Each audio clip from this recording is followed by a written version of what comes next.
Alex here from Create, Clarify, Articulate. I read a question the other day which I thought was quite interesting. It was, how do I speak softly or quietly whilst also maintaining the power of my voice?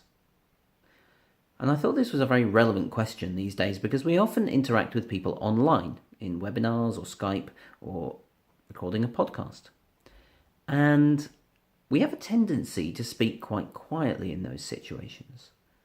Now, I think it's possibly because of embarrassment. So at the moment I'm recording a video, I'm the only person in the flat, so I don't feel that embarrassed.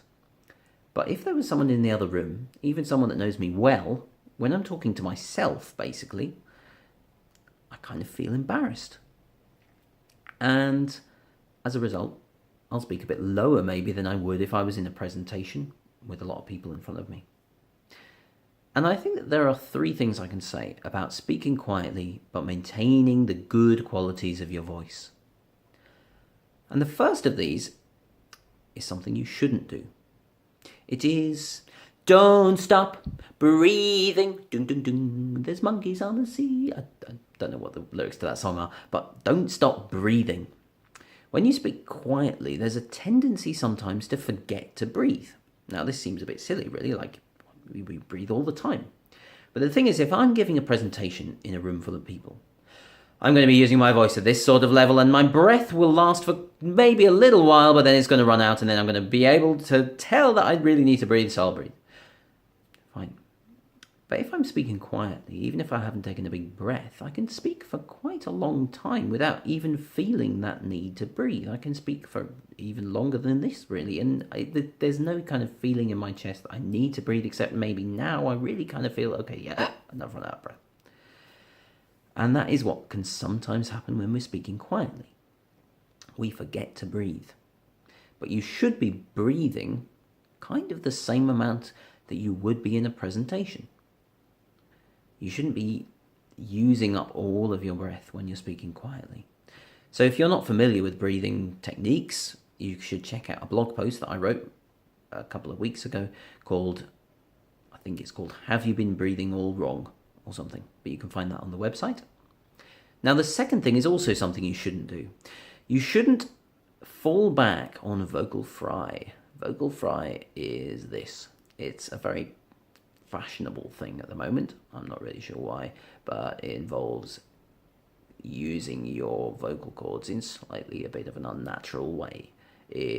When you speak normally, when I speak at this level, I'm speaking quietly, but there's a constant flow of air going over my vocal folds. So, you get a constant tone.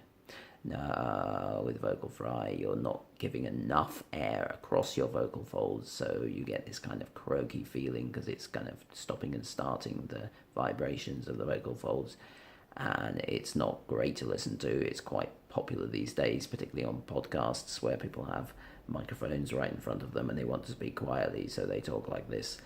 Maybe they don't use vocal fry all the time. They'll maybe talk like this and then they'll go into the vocal fry and then it's just not necessary. Now, some people say that it's bad for your voice. I don't know. I just don't know. I haven't read any research either way, really, so I can't tell you if it's bad for your voice, but it's not great to listen to, and it's also not necessary. So I can speak at this level. I'm speaking very quietly at the moment. I'm speaking at the same volume now as I would be if I was using vocal fry like this. It's the same volume. So you can speak more with a better tone, quietly, just by using enough breath. And that's it, really, that's that. And the third tip is speak as you would normally, but with less breath.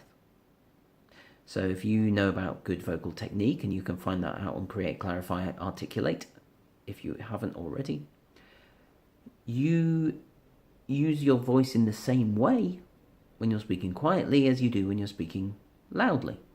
You're just using more breath and more of your muscles when you're speaking loudly. So if I was talking to some people, for example, just in front of me, say there was someone behind the camera, there isn't, it's just me, but if there was, I would be talking to them at this sort of level. That's a normal kind of conversational level. If I was talking to a room full of people, I might be using more breath. I would maybe be using my core muscles a little bit more, but I'm not using my voice in any particularly different way. I'm using the same resonance. I'm trying to use the same articulation with my voice. And if I was speaking quietly, intimately to the camera, a quiet voice, I'm still using my voice in the same way. I'm just using less breath.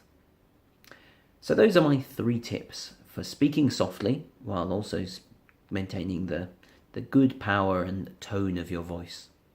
First, don't stop breathing. Second, don't rely on vocal fry because it's not necessary. And third, just speak normally with good vocal technique, but with a bit less breath. So that's it. Hopefully that's helpful. And bye for now.